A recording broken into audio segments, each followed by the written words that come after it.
Welcome back. Joining us today is Honolulu Police Chief Joe Logan. Sir, thank you so much for being here.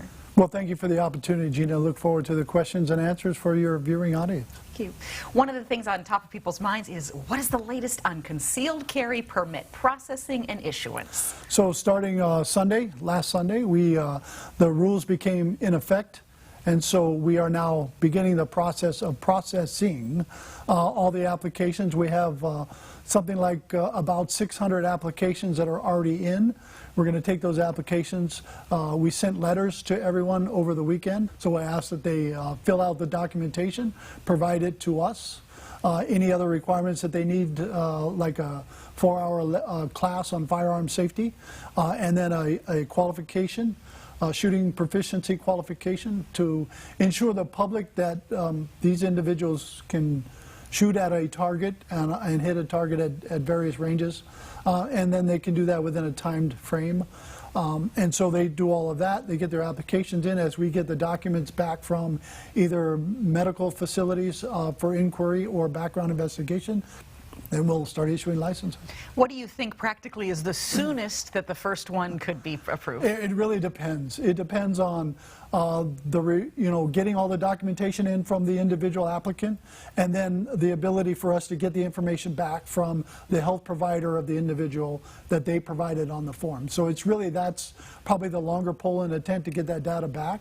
But by and large, once we get that back, within a couple days or a week, it's got to come up to my office. I sign them, and there we go. So it could be in this calendar year. Absolutely. All right. Now, gun safety and awareness is an issue we all are going to have to be aware of, whether you're in the handful of people seeking a concealed carry permit or the possibly almost million people who are not seeking a permit. How are you going to walk that fine line about more legal guns in our community while we also have a proliferation of illegal guns? We do have individuals out there legally carrying firearms, and we do our best based on information and information provided to us as HPD officers to investigate those. Let me just say that all the applicants that we have are really, they're law-abiding citizens today, and so they're not out to get into a confrontation with law enforcement or just anyone else. And so, my whole kind of conscience is based on that these are law-abiding citizens. So I'm trying to balance the concerns of the average citizen that may not be gun-carrying people, that may not like the Second Amendment or the new rule that's now come down. And so they'd rather have less people carrying than more, but also weigh that against the Second Amendment person who wants to carry a gun and now is authorized by law. So how do I bridge that gap? And so the two, that's why I think the 4-hour class and the firearms proficiency testing is so important, so that the average citizen understands that they're not just somebody who grabbed the gun and is walking around armed. They're somebody who's trained, who's familiar, and has some education on the use of that firearm. I appreciate that level of detail. Let's talk about efforts to improve transparency in general, including but not limited to crime reports, bulletins. We've seen some of those change after their first issuances sometimes, and you're leading a department that came from a pretty troubled past, so you're rebuilding trust. When those kind of things happen, it can eat away at that. What are you doing about fixing those transparency issues? So if there's an issue or concern about something we put out, then we immediately find that correction. To me, that's the most important. The faster I can get the word out, even if we made a mistake, is just to be honest. Say, hey, that's an error. We put this out.